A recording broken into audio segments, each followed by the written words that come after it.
हेमंत जी, आप ही से शुरू करते हैं। आज भी नीतीश कुमार जो है भाषण दे रहे थे और उद्यमी योजना चला रहे थे, और उसमें 5 लाख रुपया सब्सिडी और 5 लाख रुपया 1% पे लोन मिलेगा।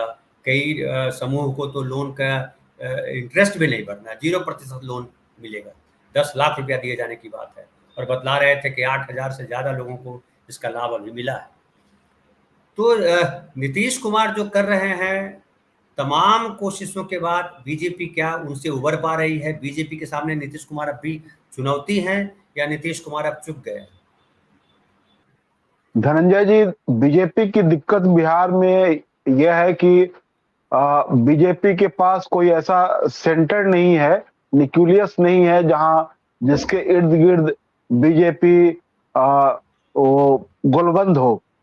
उसके साथ नेताओं की जमात है, लेकिन केंद्रक नहीं है। ये उसकी दिक्कत है। उसमें सभी लोगों की अपनी अपनी आकांक्षाएं हैं, सभी लोगों के अपने अपने इंटरेस्ट है।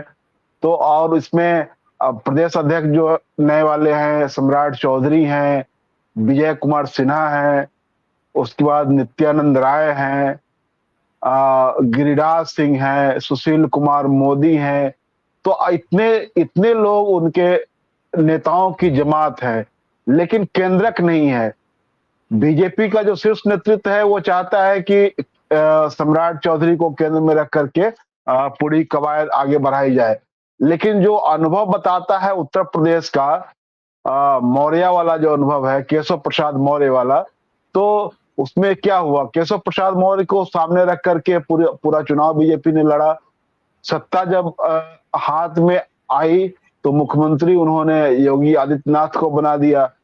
तो बिहार में ये एक संशय की नजर से लोग बीजेपी को देखते हैं। जो भी उनका पिछड़ा दलित प्रेम है, उस प्रेम पर एक सवालिया निशान खड़ा है, और इस वजह से बीजेपी के सामने यह बहुत बड़ी दिक्कत है। सबसे अधिक अगर मुझे लगता है कि नियमित अगर हमलावर रहते हैं तो वो सुशील कुमार मोदी हैं। वो बिहार में पहले नीतीश कुमार के साथ लंबे समय तक सत्ता में रहे, जब बीजेपी साथ थी, उप मुख्यमंत्री थे, और वो नियमित आलोचना करते रहते हैं। तो वो है। दूसरी तरफ सम्राट चौधरी हैं, विजय कुमार सिन्हा हैं। तो ये सब जो लोग हैं, ये बीजेपी के लिए चाहते हैं कि हम एक यहाँ मैदान बनाएं। लेकिन दिक्कत उनके साथ यही है कि केंद्रक यहाँ नहीं है। सब लोग सरकार पर हमलावर है, लेकिन कोई केंद्र नहीं रहने की वजह से लड़ाई वो एक दायरे में सिमटती नजर आती है। वो कोई फोकस्ड होकर के आगे नहीं बढ़ती दिखाई देती है। हाँ, ये अलग बात है कि बीजेपी संगठन आधारित पार्टी है, उसकी फैन फॉलोइंग बहुत लंबी है। दूसरी बात, उसके पीछे में आरएसएस है जो 100 साल पुराना हो जाएगा अगले 2025 में। तो इतना बड़ा संगठन उसके पीछ पर है, तो कुल मिलाकर के ताकत तो उसके पास। दूसरी बात यह है कि नीतीश कुमार के खिलाफ बीजेपी को हमलावर होने में परेशानी होती है, क्योंकि नीतीश कुमार के साथ 15 सालों का लगभग उनका ये रहा है, सत्ता के साथ वो रहे हैं। तो इस बात को वो आलोचना करने में तब कह जाते हैं, लेकिन अगर खुले मन से कुछ कहना होता है तो उसमें बहुत कुछ कहने में दिक्कत होती है। तब कहा जाता है कि नीतीश कुमार जंगल राज वाले लालू यादव के साथ जाकर के उनकी गोद में बैठ गए हैं।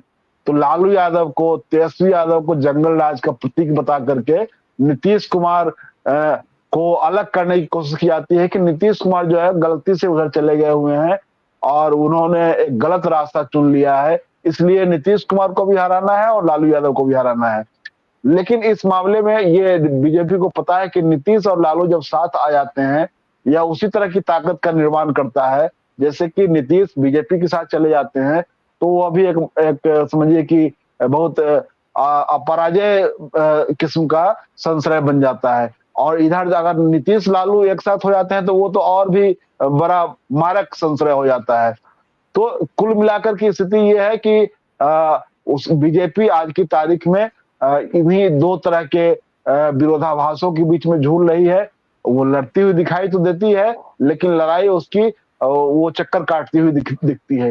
एक बात और कह करके मैं अपनी बात समाप्त करूंगा कि मीडिया का एक बहुत बड़ा हिस्सा इस बात को लगातार इस मिटाने में की कोशिश कर रहा है, जिसको कहते हैं ना कि दीवार पर जो लिखी हुई इबारत है उसको कैसे मिटा दिया जाए।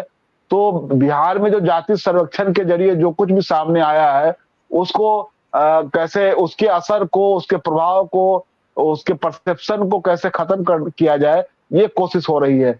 एक बहुत अच्छे पत्रकार का आज मैं एक लेख पढ़ रहा था, तो उन्होंने जो कुल मिलाकर निष्कर्ष निकाला कि ये सब जो कुछ भी हो रहा है वो कुछ नया नहीं है। कर्पूरी ठाकुर के जमाने से लेकर के और लालू नीतीश के जमाने में तक जो कुछ हो रहा है वो सिर्फ आरक्षण का एक तरह से आरक्षण दिखा करके लोगों को ठगा जा रहा है। मैं उन पत्रकार से इस तरह की अपेक्षा नहीं कर रहा था कोई इस तरह का कुछ लिखेंगे, लेकिन मैंने जब पूरा आलेख उनका पढ़ा तो मुझे लगा कि अच्छा ये पूरी इबारत को ही मिटाना चाहते हैं। और उन्होंने बहुत बड़ी चालाकी से उस आलेख में ये लिखा कि ये जो कुछ उन्होंने कहा कि बिहार में इतनी गरीबी है, इस पर तो कभी इसको खत्म करने के लिए कोई अगले 25 साल का कोई रोड मैप नहीं बनाया जा रहा है। लेकिन उन्होंने इस बात की कहीं कोई चर्चा नहीं की कि जिनकी आबादी 1.5% है वो 30% नौकरियों में पर काबिज है। तो अगर जातीय सर्वेक्षण हुआ है तो इसको कैसे खारिज कर दिया जाएगा, ये जो आंकड़े आए हैं। तो ये कोशिश हो रही है, एक बौद्धिक बेईमानी भी हो रही है और एक जो सवर्ण परस्ती जो है मीडिया की वो तो लगा हुआ है लंबे समय से।